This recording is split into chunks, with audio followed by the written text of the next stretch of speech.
All right. So today we have a uh, long time, I guess it feels like a long time friend, Jeff. At the same time, I don't, maybe 5 years or so we've known each other. Been a while. Yeah, it's been a little while. We're putting some miles on these treads here. Um, but Jess was one of my favorite people, man. I remember our first conversation, and I thought to myself, man, this is what they call a good old boy, right? So Jeff is just he's sharp, he's kind, he knows what he's doing. He's done a ton in the real estate space.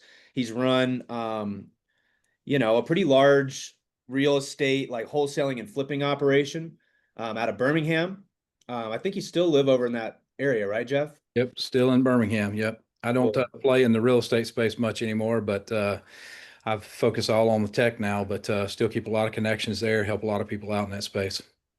Yep, he's just someone that's super bright when it comes to like tech and like how to integrate that. I'm gonna let him introduce what he's doing with the new company he's with, but he's just got such a strong background in real estate that this is a really relevant conversation, I think, for a lot of us.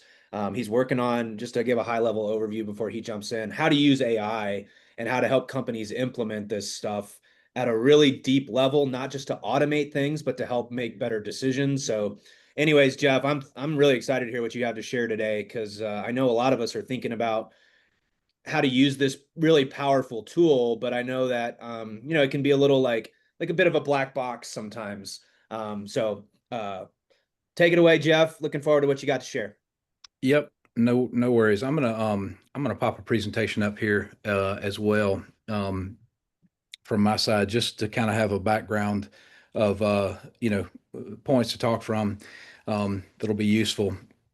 But in terms of introductions and whatnot, I have been in the real estate world alongside the corporate world for a really long time. I I love tech, but I do get bored really easy. So I started down the real estate road about 20 years ago, and I spent about 20 years in the wholesale fixing, flipping, rental business, doing all the things that a lot of folks in this circle do.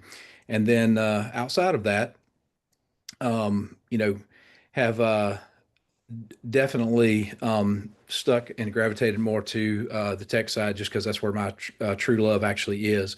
So with that, I'm actually with a company called CTG National, and what I'm responsible for here is I don't care anything about titles, but I'm director of sales. So I run the whole U.S. business for enterprise sales, and that encompasses like enterprise, commercial, strategics, and then SLED, which is state, local, and education. And we have a federal side of the business, but they brought me on to run the non-federal side, right?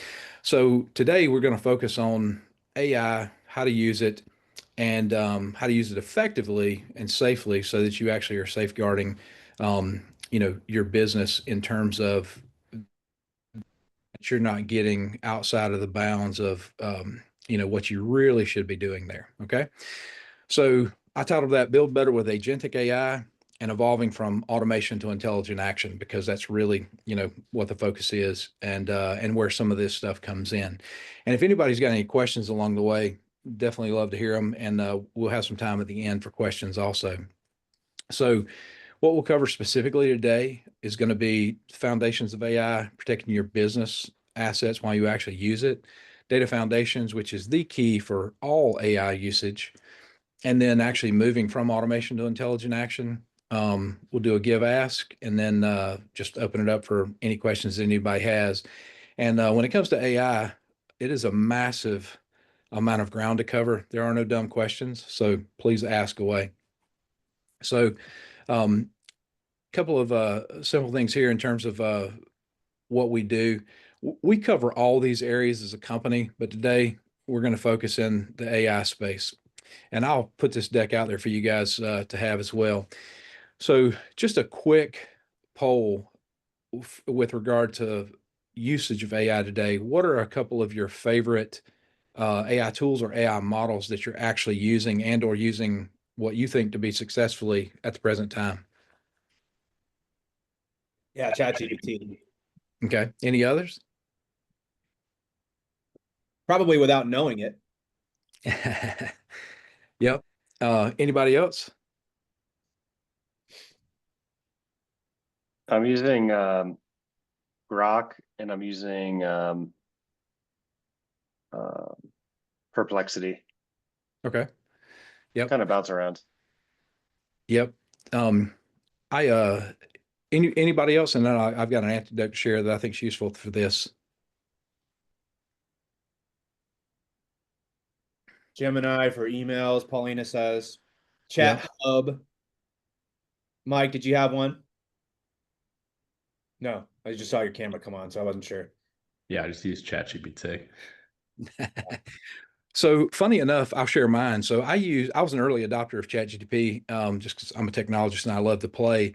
And then I built some custom GPTs in there for some various things. But I found one tool that actually would run like 6 models side by side at all times. And I used that for a while just out of curiosity. And I kind of settled. I still use ChatGPT as my lead for just general inquiries, but I've found recently through some client exercises where I got asked some very deep AI questions that required a lot of research. When you get into the deep research aspects, I actually prefer the Gemini model and output for deep research, followed by Grok, then ChatGPT for general queries, and then just chatting back and forth. I actually prefer ChatGPT because it's just what I've gotten used to that interface.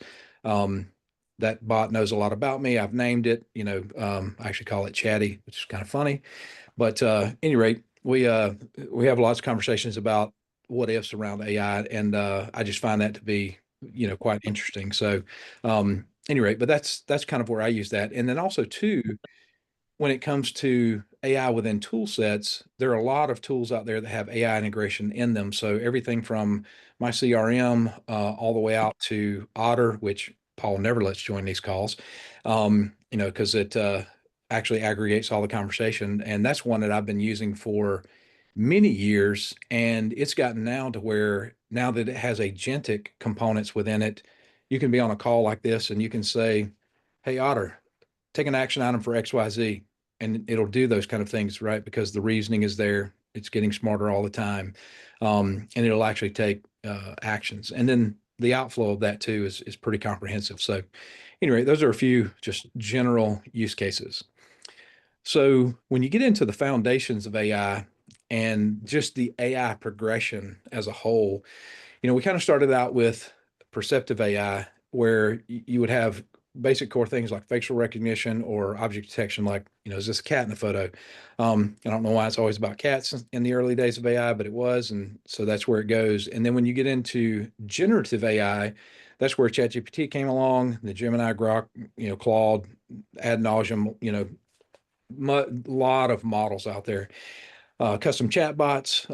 Everybody started using those early on. And then when you move into the agentic component, that's where you get into the AI agents where they actually have reasoning capabilities and they can act independently, where they may, and just a couple of examples here, like manage schedules, make purchases on your behalf, solve specific problems.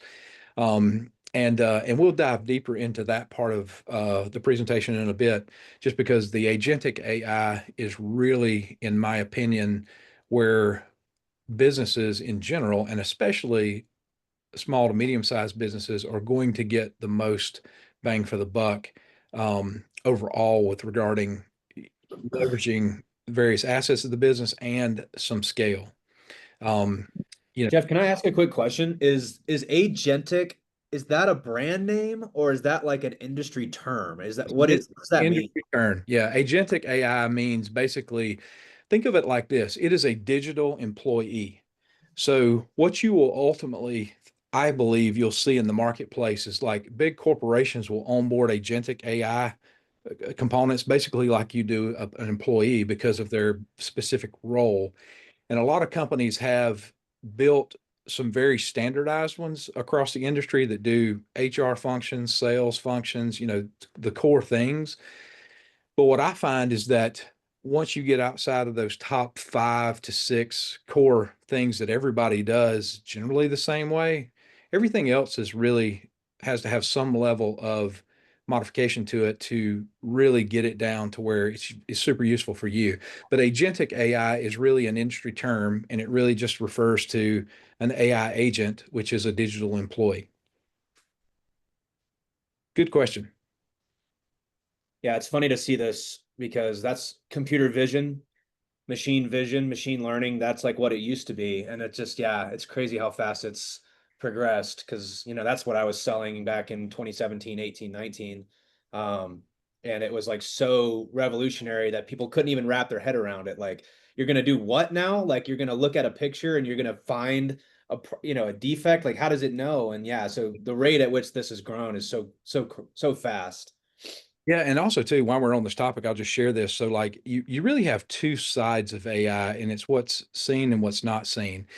And most of our interaction is what you get through the interface. And in the latest update, at least on the paid version of ChatGPT, it will actually scroll through what it's doing as it's doing it. So you get a perception of what actually all goes into a single request and how many iterations it actually does. And when you get deep into the AI stuff, it all breaks it up into tokens, and there's a whole bunch of math behind that and what it does. But interestingly enough, when you look at the whole arc of AI, machine learning, and then getting into the generative AI component side of it, I'll give you an example. Like the guy who heads up our practice here at the company for high performance computing, AI, ML, and then the generative AI stuff. I really probably do more in the generative AI space than anybody else does in the company. But when it comes to high performance computing, AI and ML, where you're doing like seismic data or rocket science or those kind of things, we do have clients that like NASA, Department of Energy, and things like that, where you are doing true supercomputing, where this is high performance computing at scale. But that's the kind of stuff that happens usually in oil and gas, higher education, or some of the agencies because they're really doing some serious number crunching there. Whereas for the rest of us, that same computing power exists, but it's aggregated because we're all using that on the back end of what we're doing from a generative perspective. Now, enterprises, sometimes they'll have that on their own in a smaller scale. Sometimes it's larger scale, depending on the company, but there's a lot behind it that most people don't realize how much hardware and software actually occur to actually give you something that's so easy to use now. So it's fascinating to our guy that heads that practice up, his name's Bob, and he actually came from NASA. And it's fascinating to talk to him because he actually has all the history of doing this for decades and then into where we are now. And then even when I have conversations with him about some of the stuff that's coming around generative AI and like attribution to like, hey, this answer came from this data set. Who actually owns that data? That's a whole new frontier of stuff within AI that's having to be figured out in near real time. So anyway, great question and on your part there. So when you look at AI building blocks, I'm going to step through this so you kind of get a general concept of like what's really there. So the foundational one is the large language model, which is referred to in the industry as an LLM. That is actually what ChatGPT is, or Gemini, or Grok, or Llama, or Claude. They're just large language models. And large language models, the way they work is you take billions or trillions of data points and you train the model on that data, and it can draw correlations, memorize, all these sorts of things. So that's how you get the answers that you get. And then you can get very specific with LLMs where you can train them on very specific data sets, say in medical or legal or something else. And then you can fine tune them for their answers and whatnot, right? But that's usually when you think of LLMs, at least for all of us out in the world, we're using a public LLM. It's not a private one. Only the biggest companies with lots and lots of deep pockets are building their own. And then the next building block up is actually called a RAG, and that stands for Retrieval Augmented Generation. And what that is you think about this from a data foundations standpoint, and I'll dig deeper into this in a few minutes as well. That is where you would put, say, your data for what you have within your company or your organization, so it stays there and it doesn't get out of the box, if you will. So for instance, like we were joking earlier about like if Otter comes on here and listens to this stuff and it's doing that all the time, a lot of that stuff makes it into their model, which makes their product better. But you don't necessarily want your data leaking out. And so we'll talk about that in a little bit more depth here in a minute. And then the last piece, kind of top of the stack, these are your agents, right? And so when you think about that as digital employees, that's kind of what it looks like from a building block standpoint. So foundationally, you have your LLM. On top of that, you have your RAG. And on top of that, you have your agents. So this is the important part we're getting into now about how you protect your assets, right? So whether you realize it or not, if you run a business and you're having any level of success, you actually are having your data, your secret sauce, your processes, your intellectual property. If you're putting that into a public model, that does make it into that training data set at some point. If you have an enterprise version, they explicitly tell you they do not. But one of the things I had to research for a client this week was, are there any documented cases where corporate sensitive data made it into an LLM, a public one, and then you're able to map that back to a company and tell who it is? And short answer is yes. It has happened. It can be done. And there's a lot of ways that it can be done. But the point of that is that where are you putting your data? And the point of the retrieval augmented generation, and I'll give you a better visual on this in a minute, if you're putting your data there, it won't make it into the LLM. So you have true separation between the two, right? Because, for instance, if you take somebody like me who's tech savvy, and I've also been in the real estate business for a couple of decades, if Paul's dumping all his data into ChatGPT and gaining his own efficiencies there, but he's got his secret sauce that makes, Bunny Hill Builds do what it does, but I know what I'm asking for, it's possible I can pull that out of there or pull enough out of there that I know how to leverage, what he's doing for my own benefit, right? And that's what you want to avoid. And you got to be real specific to get it, but it's possible, right? So think about that in terms of where you're putting your data. Now, to break this down a little bit more, and really give you a visual here where you can think about it from a visual perspective, that LLM, public, it's always going to be public. It's trained on public data sets. And if you put something out there, it can make it into that model. The retrieval augmented generation part, that's your data. And a lot of people don't have this set up. And this is where I think the biggest opportunity is. And I'll get into some specific use cases in a moment for the RAG and the agentic AI and why you might want to do that in your business.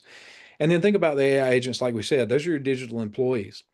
And when you make a business case for that, say for instance that what your average employee costs you to actually put on the books and pay them year over year over year. If you have an AI agent as a digital employee and you know what that cost is, you can really rationalize what that looks like. But what I'm finding is when this first came out, people were like, oh my gosh, this is going to take my job. But in reality, if you employ AI agents alongside of your best people, you significantly improve their effectiveness and their efficiency, and they're able to get more done and think about the things that are actually useful and strategic as opposed to just doing the laborious tasks that suck their time when they could be doing something better for the business. Any questions at this point on how that structure is? No, but this is super, super helpful. Oh, good, good. That's what I'm here for. I try to really make sure that what I'm putting out here helps give context so that you know how it really works. Because being the tech guy all the time, you kind of take all that stuff for granted a lot of times, and then when you actually work with people on it, you realize really quickly they don't have context for this. So sometimes 30 minutes of education goes such a long way, right? Jeff, can So I ask you, yeah. so this RAG, this is where does this live? Like, what's the interface? What is that? Like, I don't feel like I understand. I understand that it's my data, but where's what's the input? Like, where does that live? Well, to give you a consulting answer, it depends. So here's the way that works. It really does depend on where you do it, but in most small businesses, it's got to be hosted in some regard, right? But um, you can do this a couple of different ways, but in general, think about it like this. If you have like, I have some platforms that we actually use for our clients where you can pull in a bunch of data sources like Google Drive, SharePoint, stuff like that, and it will actually pull that in and keep it for you, but you don't have to move the data. It just accesses it in place.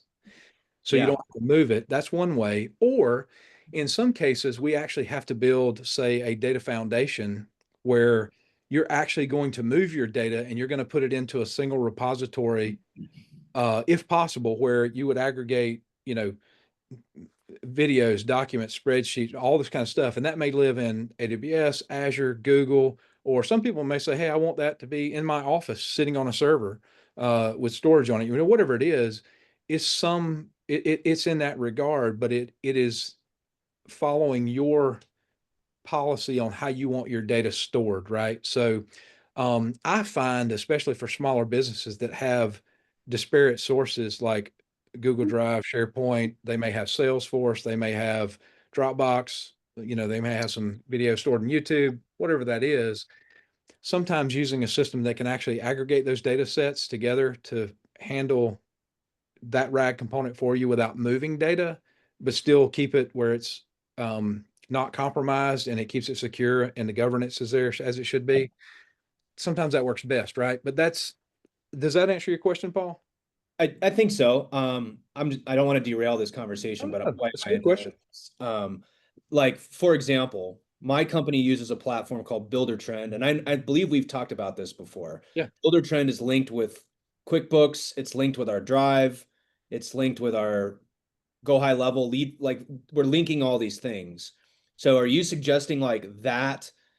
And that's why So we're talking about APIs, right? Because if I could pull the data out of that site, that would be the well, example of the RAG. in your yes, in your example though, as if I'm recommending, to you what to do based on the level of disparate systems that you have that already have some interaction, but you need to actually you're not going to like take over builder trends, right? And you may interact with that data, but it's best to actually leave it in that system. You could extract some and use it for something else, and that's a possibility.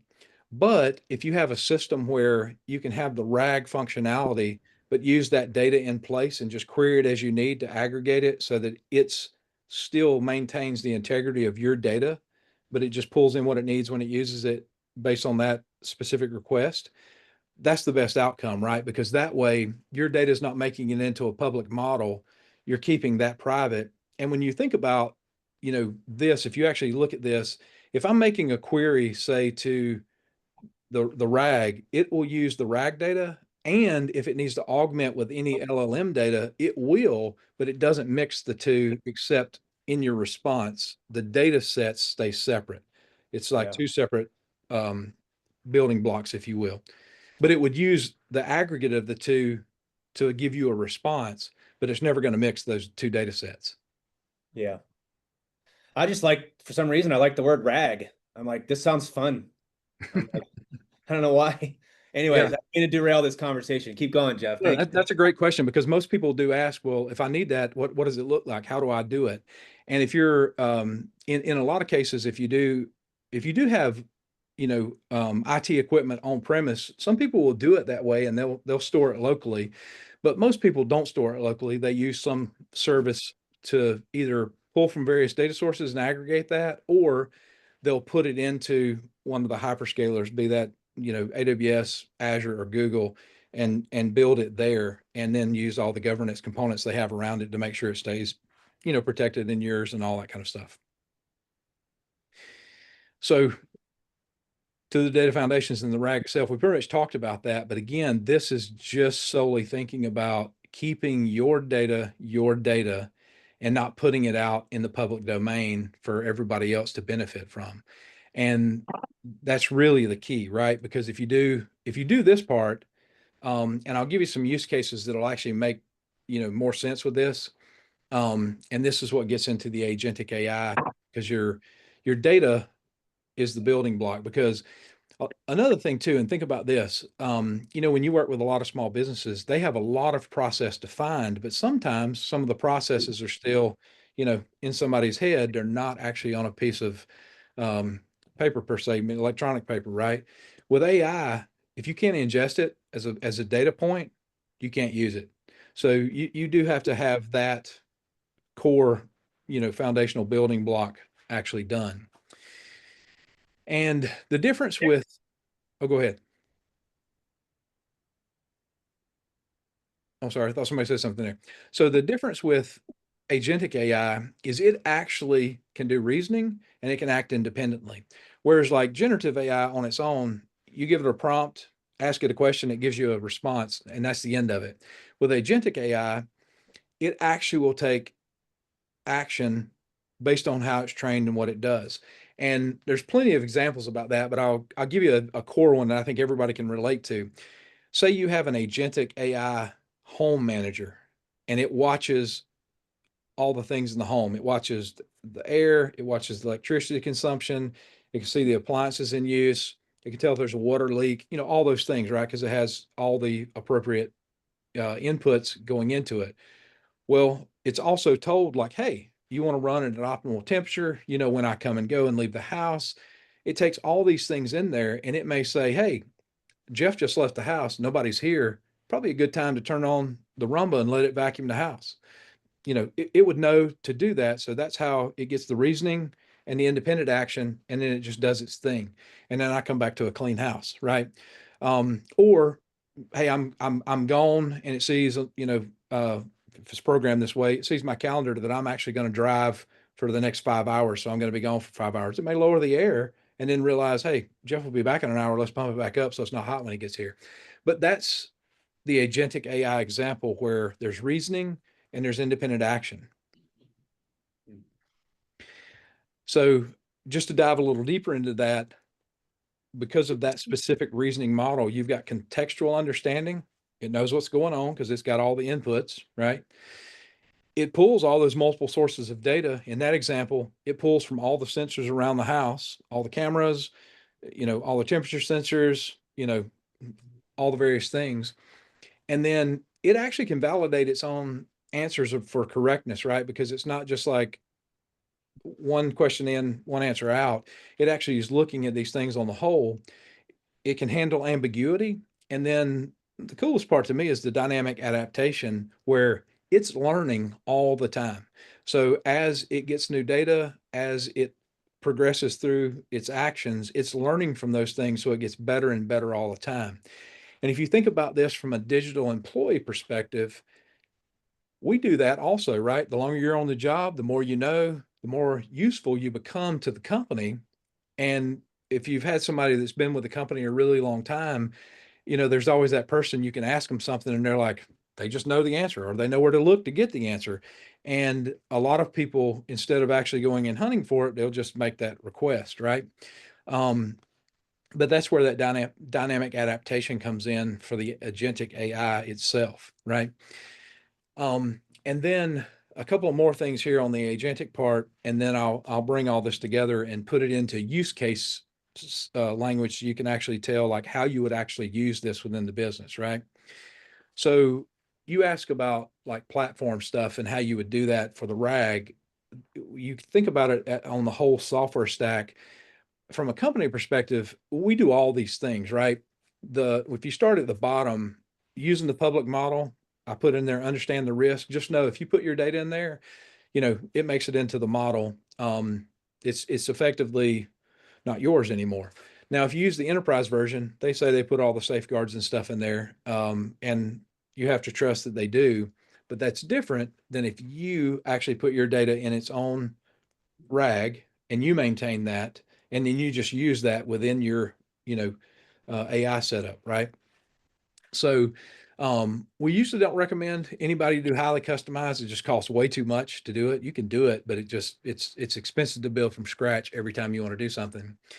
And then I do have some clients that even in small businesses prefer to use the NVIDIA Enterprise AI stack because there's a lot of pre-built things there. You don't have to pay for that software. You just pay for the support on it. And they want to actually use it because they know they're going to sell their business at some point, or they may sell their business at some point. And when you say, hey, we've built out all of our AI components within the NVIDIA stack, there's some potential, gains in that just because of what it is. But there's also a lot of reuse in that. And then there's also some platforms that we have that combine agentic AI and high levels of automation. And then there's also some that we do that are low code, no code, where once you get it stood up and started and you get all your data sources wired in, you can have somebody that's really not highly technical actually build out your agentic AI digital employees, because it's kind of a drag and drop, point and click GUI, as opposed to, whatever. And you're just really going through a process of, I need these data sources. We're going to do this process, and it builds it out for you in a low code, no code fashion. So those are kind of the platform types, if you will. And then when it comes down to the business drivers, I personally find it always fits into one of these three buckets. It's make money, save money, reduce risk, right? Risk mitigation. And so some people will say, hey, we need to do something in AI because we don't want to miss the train. Well, that's never a good reason to do it. You need to actually really look and think about why you're doing it and what the use case is. And when I say use cases, usually the easiest ones to find are if you go to your folks and say, hey, if you could pick one task that sucks the most of your time, that you hate the most, if you could get rid of it today and never do it again, what would it be? Everybody can tell you that. That's usually a good place to look for where to plug in agentic AI, because if it can do that, the things that happen are that person's quality of life gets better, they're happier at work, they focus on more strategic things, and then you perpetuate, right? So that's one way to think about that. Another one, and this is actually one of my favorite for small to medium-sized businesses, is think about an agentic AI digital employee that is your all-knowing Oracle employee. It has access to all of your data, everything that you do, all your processes, and you can just ask it a question and it knows the answer. It's basically, to use your analogy earlier, was it's like a chat GPT for your business, but it knows all your data.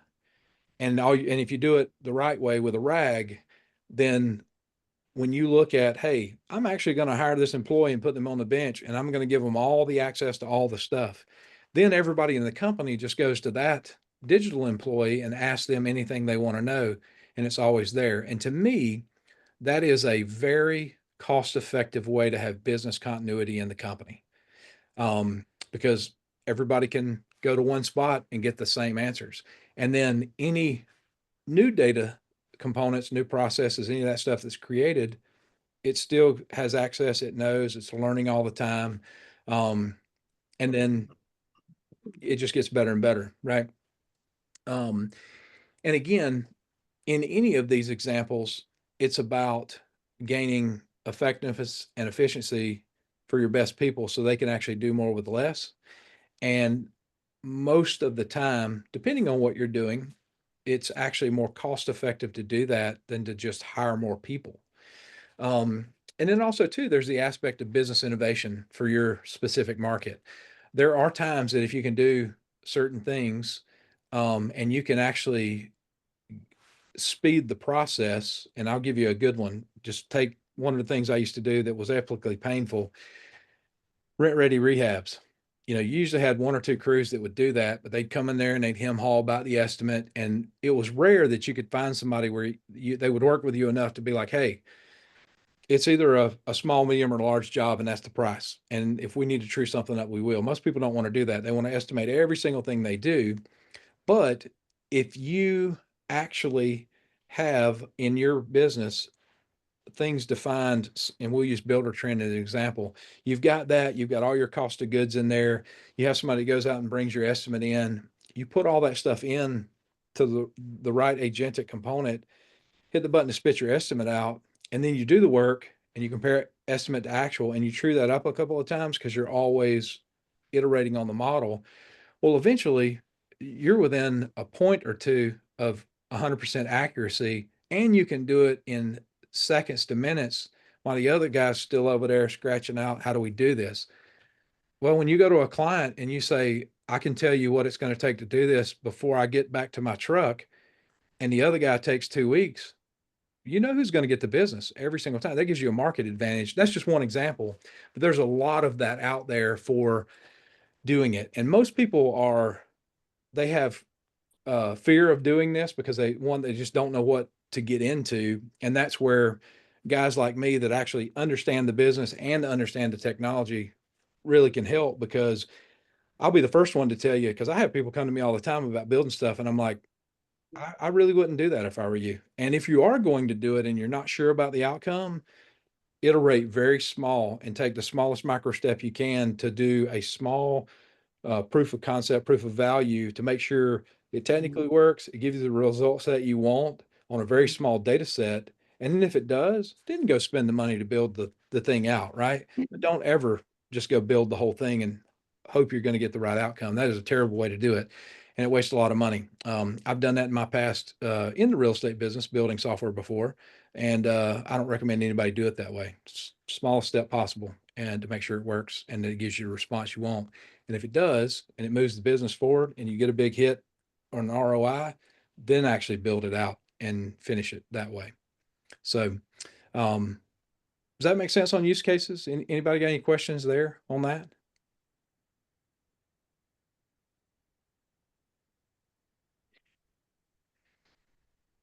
One other question I had too is on the knowledge capture use case, kind of having the Oracle agent for the business.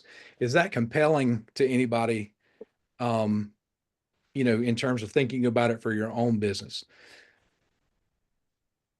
So I assume, Jeff, when you say knowledge capture, like maybe you could explain like a use case relative to real estate.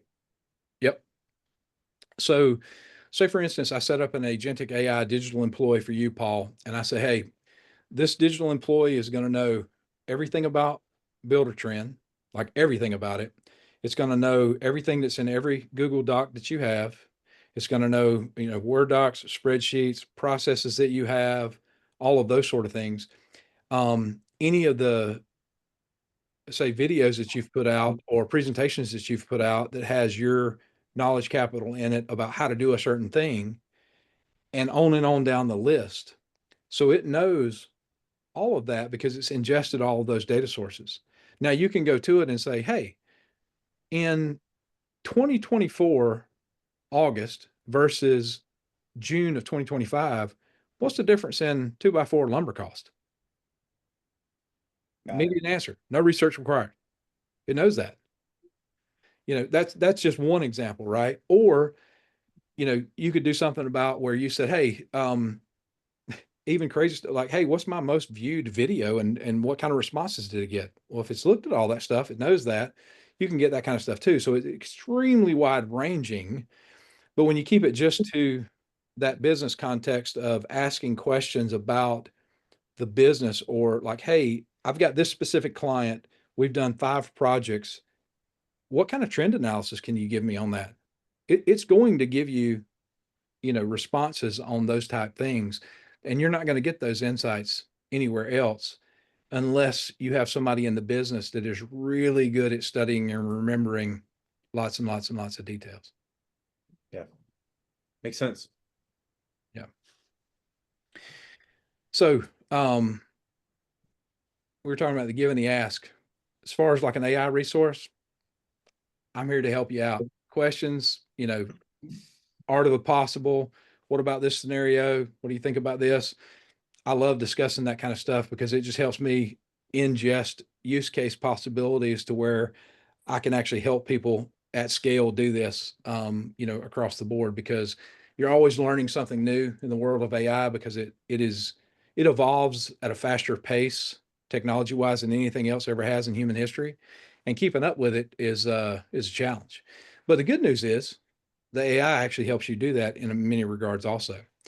And then the ask there is that same thing. If I can help you guys with any of this, or anybody that's in your circle that needs help with this, I think core education about it and then actually being able to implement it those are the things that make a difference in, the business as a whole. And I also find quality of life because you get a lot of time back by doing some of this stuff. And it's not always about the time, but that's usually the easiest lift and the thing that people can most easily quantify.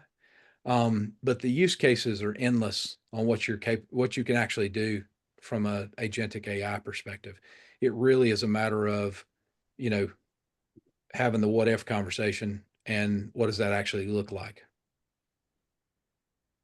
Yeah. I have a question for you. Sure.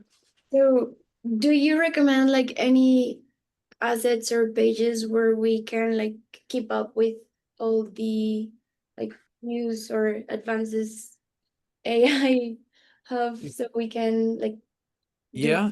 this If or if you want to stay on top of like everything in the world of AI that comes out, and it's a lot of information, but if you really want like probably the premier source, if you go to Hugging Face and just Google that, it'll take you to an AI site that pretty much everything that comes out AI wise worldwide, it hits that in some shape, form, or fashion.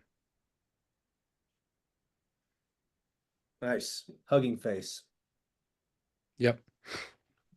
And also too, I'll make this deck available to Paul and he can send it out to you guys. But if you need, any of the mediums here, if you want to schedule something in my calendar, you can hit that QR code and you got a link there where you can schedule something if you want to have a one-on-one conversation about your specific need or something that you want to chat about deeper on AI that you might want to have a deeper understanding on, or you may want to explore, is something possible.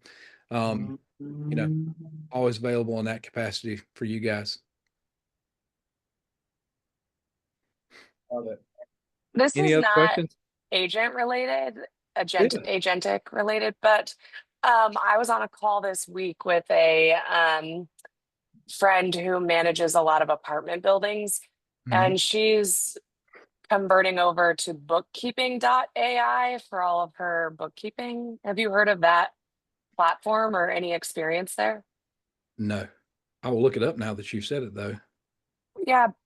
Um, it'll be nice to see her use case as she converts like one apartment complex at a time. I'm new to the AI scene.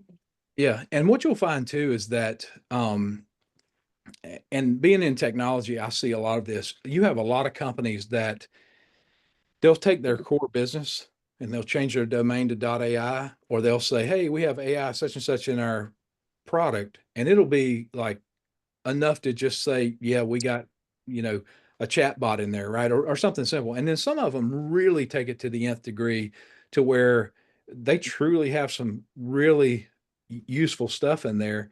But one of the other things that I'm finding, and this is, it's actually applicable at any scale, but I see it more relevant at larger scale. But like you'll have companies that have, like, say, multiple divisions, and they might be using a solution for that part of the business that is AI enabled, but none of those solutions are talking to each other. So they're not getting insights across the business. They're just getting insights in a section of the business.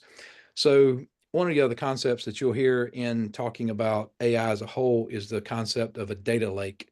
And I use the word data foundations, but data lake is really an aggregation of all your data so that you can actually glean insights from it. And so some of these companies we talk to work on building out a data lake of some sort, because taking all of those various, tools and pulling that data in aggregate out so that they can look at it holistically and get insights for the whole business, not just a segment of the business. That's something to keep in mind, because the more tools you implement that have AI in them, they may be really, really good at a very narrow focus, but is that giving you everything you need? Maybe, maybe not. It's just something to be aware of. Good question. Love that. As someone who's pivoting from real estate and looking to purchase small businesses, are there any areas or fields that you would stay away from that you think will become obsolete with AI or that you're already seeing?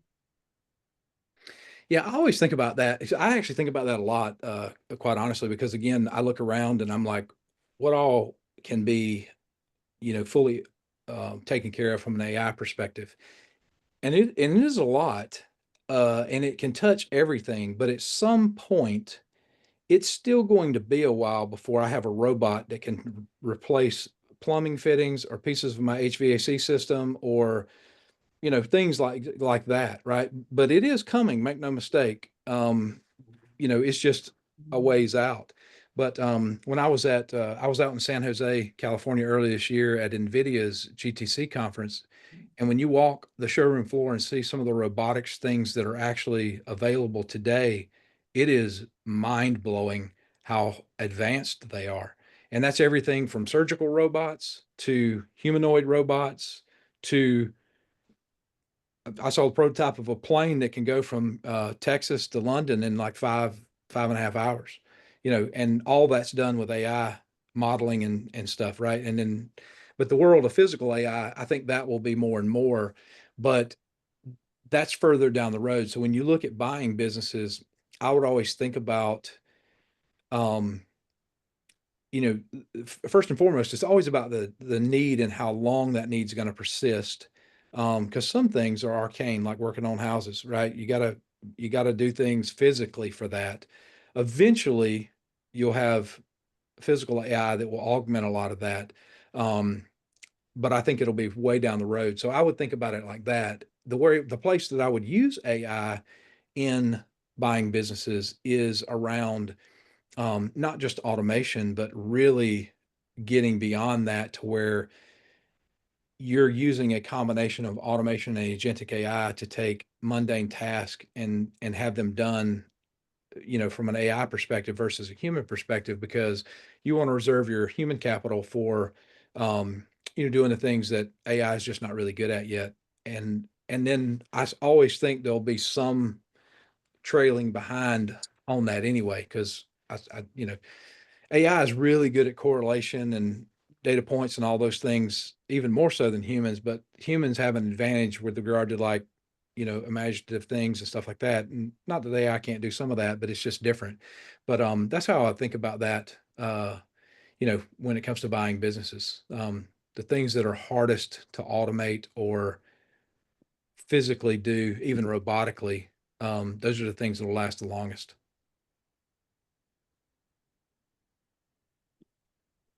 Love it. Anybody else got questions for Jeff or use cases you want to ask about? I'll throw one in there. Yeah. So this may be, I imagine this is I'm probably where most people are that use AI. So to some degree, we use like almost exclusively only ChatGPT. We started with the paid plan and threw a bunch of our documents and projects in there, which now maybe that wasn't the best idea, but kind of use that to get it to personalize its answers based on what we need in the business. I pivoted that to like a team subscription, which I haven't found to be all that helpful, to be honest, because you can't like work together with each other's answers, really. Everyone essentially just has their own GPT. So I feel like I'm like maybe only 2 steps from dipping my toe in. Like, what would your advice be for someone that's just using it like that? Where should I go next? Yeah, and this is the thing where when you move toward putting the RAG in place, and it actually becomes your GPT, if you will, because that's ultimately the way you're using it, and having that specific instance being that employee that just aggregates all of your data so it can actually do all the things you wanted to do. That to me is the lowest hanging fruit and the primary use case for doing it, because in doing so, everybody's hitting that same thing and you're getting your data out of it, right? And everybody's going through that same interface. It's not like separate GPTs in that way. You may have your own login, but you're hitting the same data set. And that's what makes the difference, right? Because you are actually after the same data, and use of the same data, the same things you wanted to remember, all that kind of stuff. And that would be that use case that I call one of the primary ones, because I think that makes the biggest difference in what people really want to accomplish at a very base level. And then, you know, that can scale to anything you really want to do beyond that. Because once you start using it that way and it actually really does the things you want it to do, and it gets better and better at them all the time, it's like anything else. People really start having ideas about, well, what if we did this and what if we did that? And if you have a way to iterate on those quickly and be like, hey, that actually works, and it doesn't really cost you anything more to do it except your time, because you already have it implemented, it just gets a lot easier that way. Thanks. Awesome. Sure. I learned some fun words today. Data lake. I like that. I like the word RAG, and I like the word agentic. And now I have language to describe that. Jeff, I'll show you something like real quick. This is a 955-page document, and I think I figured this out because, like, yeah, when you're trying to query ChatGPT, like we're talking about content creation right now, let's just say, like I want to write an article on the barbell strategy. Well, the large language model is just not, it wasn't working. The outputs we were getting from all that was just like, it doesn't sound like me. It's not correct. No matter how much I would feed it and try to prompt it, it wasn't working. So, we made this 955-page document of like transcripts of any video I've ever given. So it has my language. And then now when we feed that into ChatGPT, it's able to like pull exactly how I said things. And that's a RAG, right? Like that's just a mini RAG. Essentially, yeah. And the other thing think about is what you're but the difference is, and you can do that differently. There's another term called multimodal RAG, where it's not just text based. It takes video, it takes audio, it takes text. So multimodal RAG actually will ingest all of that, and you can get it just by pointing it to your data sources and say ingest all these, and you don't have to go through the extra step of doing it and boiling it down to text to get what you're looking for. You can just say, hey, there's my video sources, here are my text sources, here are my audio sources, whatever the data is, and it will pull that already for you, because that's a multimodal RAG capability where it does more than just text. Yeah. It's cool. Yep. Anything else? Thinking about that in the right way, Paul. Yeah. Just keep learning.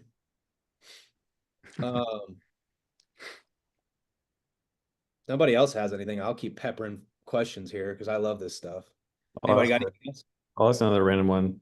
Sure. I've messed around with Claude, messed around with Gemini, messed around with GPT. I kind of default to GPT because it's got all my data in it, which is now I guess that's a bad thing. But Well, it's only a bad thing if it's like proprietary stuff, right? So I have a lot in GPT myself, but I don't put things in there that I know don't need to get outside of the box, right? That's the difference. okay, that helps. Is there use cases for different ones that I should be using different ones specifically for? Sorry if that's a too basic No, question.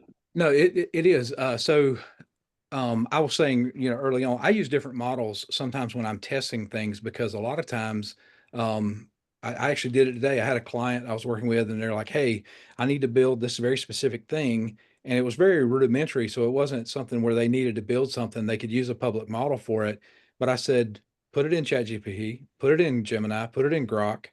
Which one do you like best? What gives you the best output for what you're trying to do?" And in that particular instance, Gemini was the one that they picked because they liked the format of the output and the data that was in it. And then I was doing something for another client earlier this week where I was doing some deep research stuff, and there's a deep research, button on there. Gemini put out the best response. Grok put out the second best, and ChatGPT was the third best in that deep research thing, which actually surprised me because my default is ChatGPT too, because I use it like every day for just general stuff. Because if I'm on the phone with a client, like an enterprise client, and they're like, "Hey, we use this, this, this, and this," there's thousands and thousands of pieces of software and stuff out there, and I'm like, never heard of that. Used to, I'd have to Google and read a lot of stuff. Now, I literally just switch windows while I'm on the thing here. I type it in, hit that, and within 2 seconds, I'm educated enough because I've been in tech for multiple decades. I know what it is and what it does, and I can move on with the conversation and be, educated about it. So I use it for a lot of that too. But on the other ones, I just look at what the different models do. And another one that I've used before that a buddy of mine recommended to me, the only reason I signed up for it, and I'm not recommending it because there were a lot of things in it I absolutely do not like, is called Monica.im. And it just was able to let me compare generated responses across multiple models on a single screen. Now I won't renew my subscription to that one because to me, other than that few times, it wasn't useful. Now I can just pop in it into each one individually, and it's a better outcome than using that tool. But for general responses, I stick to ChatGPT, just my personal preference. But when I'm really researching something where I'm like, I need to have some different opinions, I go use multiple models. That makes sense. Mhm. Love it. This was super helpful, Jeff. Anybody got anything else? I'll ask one really quick one. If we just want to get smarter on how to use it, like any recommended resources, not necessarily the Huggies website, but you're real basic, you're too embarrassed to ask your friends. So how, like, just any YouTube people you'd recommend? No specific YouTube people I would recommend, but if you want a really good, um, resources on AI as a whole, my favorite go-to is always NVIDIA. They just have really good information on AI as a whole. I mean, they're kind of the market leader on all the hardware that backends that stuff, right? But then also too, their software stack is just really good, and the way they do their training and stuff is actually really good. But then also too, Google has some really good foundational training courses. So does Microsoft. So does AWS. I mean, you can find that stuff out there for those kind of things where they're free courses, and you just sign up, take one, and it's just foundational type things, right? I've seen a few good YouTube videos along the way that break stuff down like that, but it's not, well, depends on who does it, but I don't have anyone that I would recommend specifically over the companies themselves that live this stuff all the time, right? Yeah. Cool. Thank you so much, Jeff. This was fantastic. I learned a ton, and I think biggest takeaway I had was careful where you put your data, right? Always. Well, I Yeah. greatly appreciate the opportunity to chat with you guys. I always enjoy this kind of stuff. So if I can be helpful along the way or useful along the way, you know where to find me. Okay. All right. Thank you, sir. Thanks, everybody. You guys have Yeah. a great weekend. Thank you. You too. Bye.